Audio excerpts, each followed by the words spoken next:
Welcome back to Epic Gen Table Talk. Today we're going to be talking about something super simple but powerful, breathing. Can you believe that when you breathe, you can actually change your posture, stress levels, and even how much energy you have?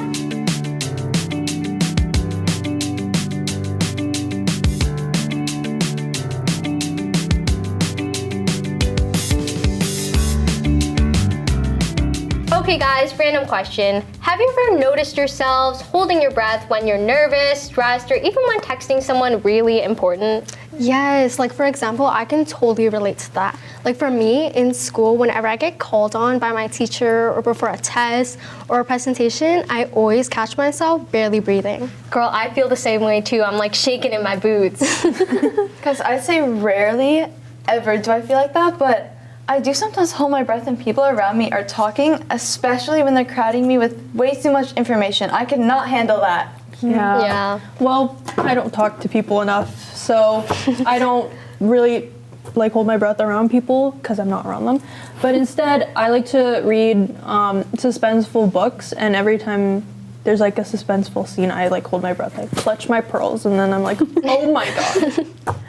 So I don't talk to anyone or read, but whenever I'm like scrolling on TikTok or just on social media, I feel like I'm just sitting there and I'm just holding my breath.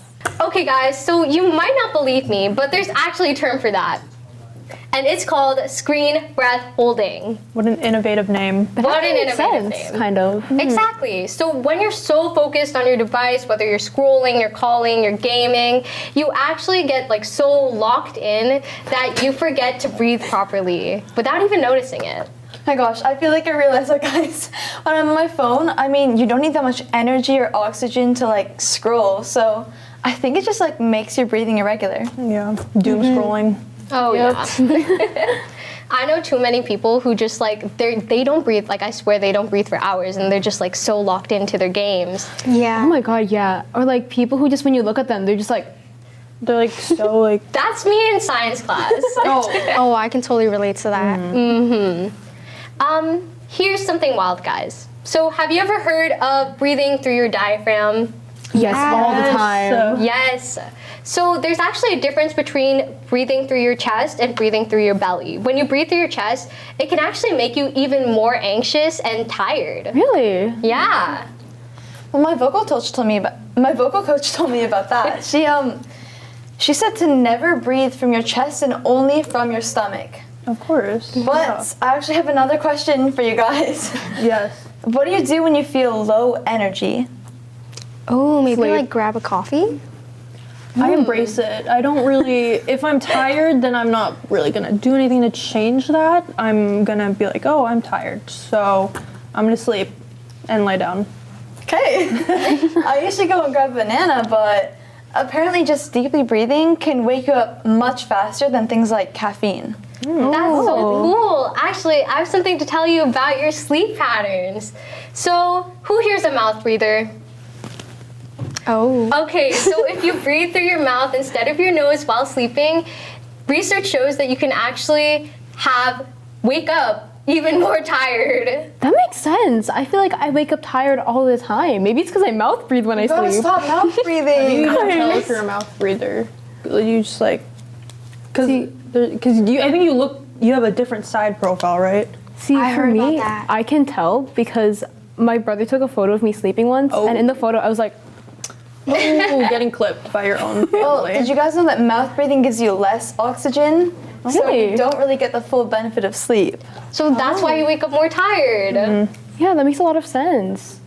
Okay, wait, so let's talk about posture for a second. So we all know that slouching in general looks bad, but did you know that it actually limits the amount of oxygen you take? Oh. So okay, try this. Slouch forward, and then try to take a deep breath. That feels really weird, doesn't it? Yeah, it I does. swear I could hear the breathing. I know. I knew about like most of the disadvantages of not having good posture, but I never knew that was one of them. It's almost like it's difficult to breathe. Like it's unnatural. It's heavy. Exactly. Has anyone here heard about fascia before the show today? Like, be honest, be honest. Not really. Isn't that a color? No, babe, that is fuchsia. Oh, So makes sense. close. I know my Crayola crayons. Guys, isn't it a drink? That's Fanta. That's not what I mean. Oh, something else, but I don't know. Fascia. Well, what is fascia, guys? I'm pretty sure fascia is when the tissue in your body, it like tenses. Like it tenses, and then when you stand up, that's the feeling. And when you stand up and it's all like tense, that's the feeling of like fascia, I think. Ooh, yeah. Don't quote me. Yeah, but I've heard that like if you stretch or take really deep breaths, it can help loosen you up. Okay, so we know that bad posture, breathing, and tight fascia are the problems, but what's the fix? That's a great question, but not for me. For our guest, who will actually teach us some easy ways to help fix our breathing and our posture, which, based on looking at you guys, are very much needed. Okay. So, stay tuned.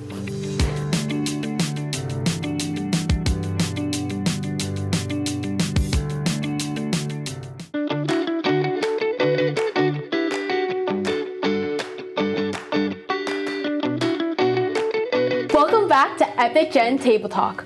So, we've talked a lot about posture, breathing, and even fascia. But how do we fix these things?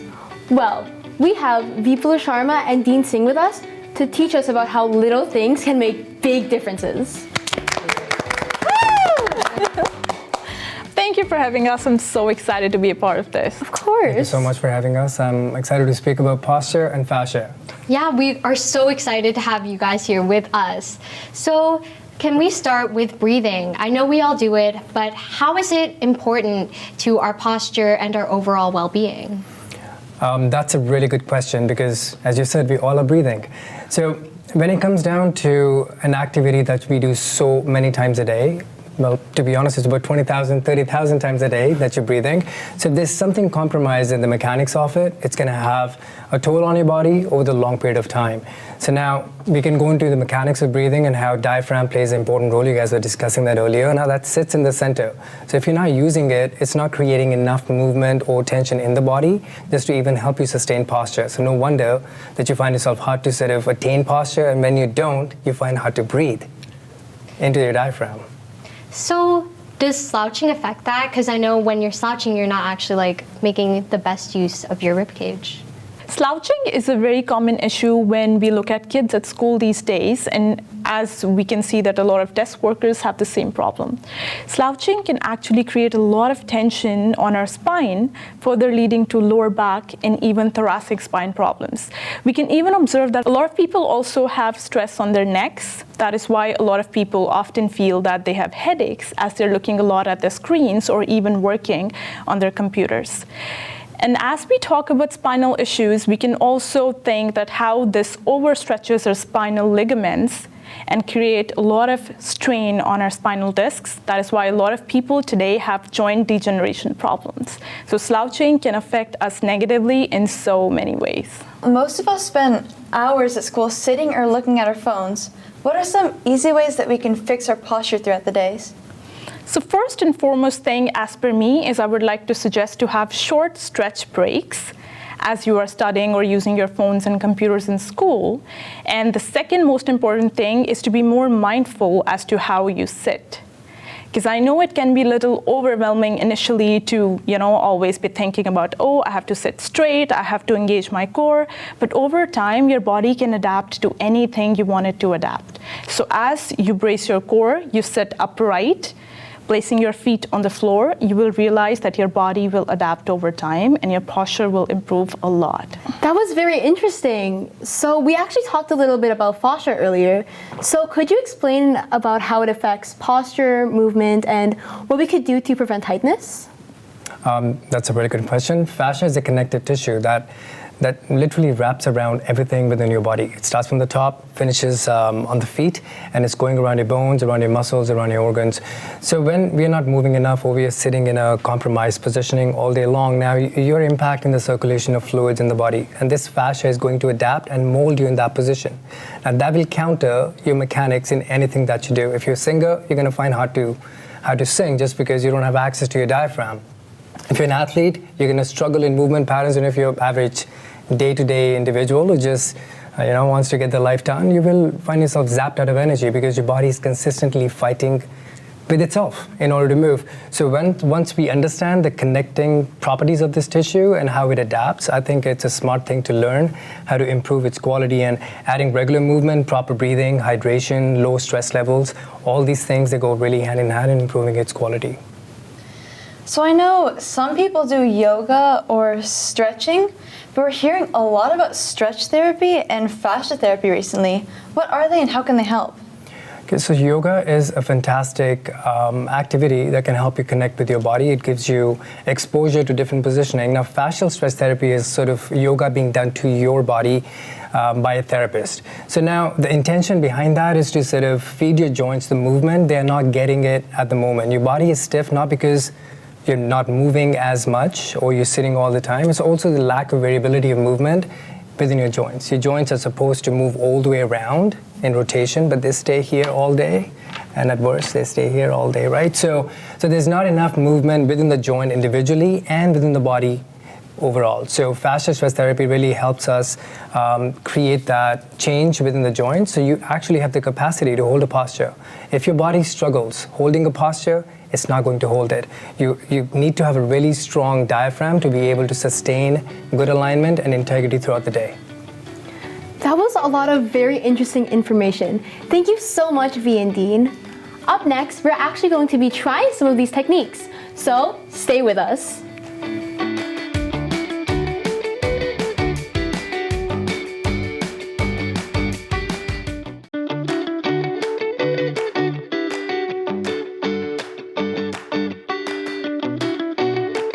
Alright, so now that we know how posture, breathing, and fascia all connect, it's time to put it into action. We've got the table and V and Dean ready to show us how it's done. Take it away. All right, so as we spoke, lack of movement is what results in stiffness. So through this therapy, we create more movement in the body, and not just global movement, we're speaking individual joints. There's a lot of circumduction, so we're moving your legs in the planes where they're supposed to go. There's traction to create space, so which almost sort of like creates an illusion. There's more range of motion, and your central nervous system finds itself just relaxing and letting go. And there's certain targeted stretching, which creates even more space just to sort of leave you with a body that moves a lot better, and you're able to hold an alignment because now we're bridging in what's missing in your lifestyle. That's variety of movement in all the different joints. So through this therapy, our intention is to create those changes individually in every single joint so you can apply posture with ease. So when your body is able to apply posture, it always will, because that is your optimum functioning. And we are meant for performance. That's what we came down for. Now, if you're thinking, is there anything we can do at home in terms of improving your own joint mobilization? Any position you're sitting, you're standing, the moment you create a little bit of a brace in your body, so we can try this together if you would like to. Would you like to? Yes? Yeah. All right, beautiful. But all of you get yourself in a split stance, one leg forward and one leg backwards. So really load up your heels, push your heels down, breathe out, create tension in your core, bring both arms in the front. Now all you have to do is bring the leg that's in the back, same side arm, all the way up and around. And through the entire time, you want to make sure your stomach stays, tight. Your core is engaged. Go through a few circles.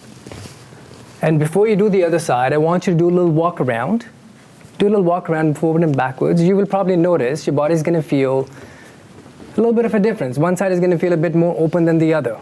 So if you were to sort of do this 5 times on each side, and you spread this out throughout the entire day, naturally your body's capacity to hold posture will improve dramatically. Because unless you start to hold posture, you are not going to have it. And if your body can't do it because it's hard, it's going to be a feat you can't win. All right, so if any one of you want to try what this feels like, Vipula is going to help you on the table. Can I do it? Sure. Yeah. So what stretch are we starting with?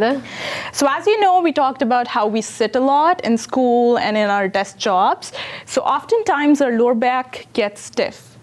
And the major reason behind that is that our glutes are pretty stiff. So today we are going to stretch glute med and glute max. These are 2 of the muscles in our glutes. And then we'll see how we can benefit with that. Ready? All right. So we'll start with our left side. All right. Here you go. Take a deep breath in for me. And as you inhale, push against my hand. 3, 2, 1, relax. Can you breathe for me one more time and push against my hand? 3, 2, 1, and relax. All right. All right, we'll stretch the other one. Again, the same thing.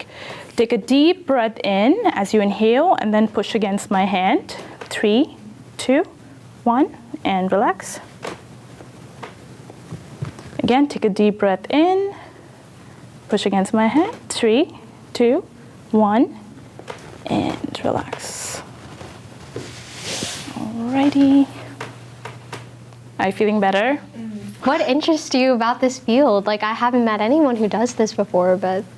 Even I myself, since I'm in sports, I've been going to physios a lot, and then one of the physiotherapists did the stretching on me, and I was like, wow, this works wonders. So I decided to pursue the same thing, and now I feel like I'm able to help people the same way how I was helped one day. All right, so right now, Vipula is working on thoracic spine because this is what we were speaking of earlier. In slouch, this is where you are all the time, so spine doesn't extend. When it doesn't extend, it doesn't rotate. If your T-spine doesn't rotate, something has to move, and that's going to be your lower back. So if you could work on improving your spinal extension and also releasing tension from your hips, it goes a long way. You must have seen a lot of people just place their hand over here and just go back, and that feels good on the back, right? So that's actually a really good stretch to target your hips and also lengthen the front and create that extension through the spine. Do you guys want to try it? Yes. All right, beautiful. So we're going to start with thinking of feet. Why? Have you ever seen a dog stretch or a cat stretch? Yeah. Yeah? So have you seen how much tension they create within the body before they go all the way up? Yeah. It's never like this, right? Yeah. So that doesn't work. Your body is connected right from the feet. So whenever you have to do any stretch, always bring your attention to your feet first. So ground your feet, push your heels down, breathe out until you notice your core gets tight. You will notice a little bit of a tension in the midsection. Now you can keep your hands on the spine. And maintaining that tension, you start to look up, trying to drive your chin up and moving back. You will notice a stretch in the abdominal region in the front. Now you can really try to push yourself backwards just to create that additional stretch in the front. But now if you've been sitting all day long, you've been in this position, flexed, and you do this once every hour, naturally your tendency to sit up straight is going to be a lot higher. So if you want to beat bad posture, you got to start exercising good posture. It's a privilege. Your body is going to adapt to whatever you stimulate it with. If you are giving it Doritos, you're going to gain weight. If you're giving it good vegetables, it's going to basically work metabolically a lot better, and movement is no different. So I look at all of this stuff, your consistent stretches throughout the day, your attention in the posture. That is your movement diet that can fix your posture. And if you need any help, Vipula and myself, we can use fascial stress therapy to bring back alignment to your body. So while you guys are still here, could we please have one more stretch? Because I know a lot of us are chronic typers all day, every day. Is there anything that might help us with the tightness here? Absolutely, it's a very easy stretch. So come close to the table. Now, if you don't have a massage table at home, doesn't matter, you can use your table at home. It's the same thing, or a couch or a bed. So place your hands on the table like that. Make sure your feet are grounded. Remember the dog analogy?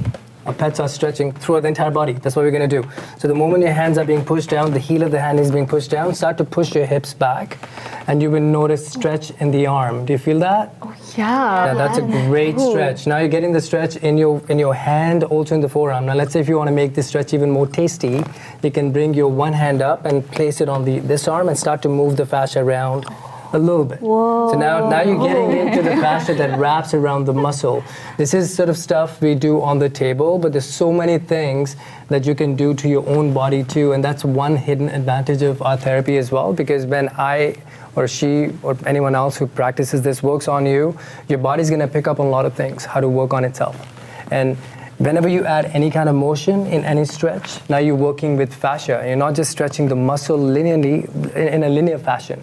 So the moment you are addressing the fascia, you get a lot better circulation and better results at the end of the day.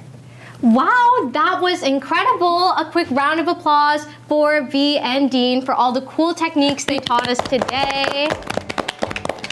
We hope you guys at home learned something too. If you guys enjoyed this episode today, don't forget to like, comment, and subscribe. Remember to keep deep breathing and keep straightening your back. We hope to see you next time here on Epic Gen Table Talk.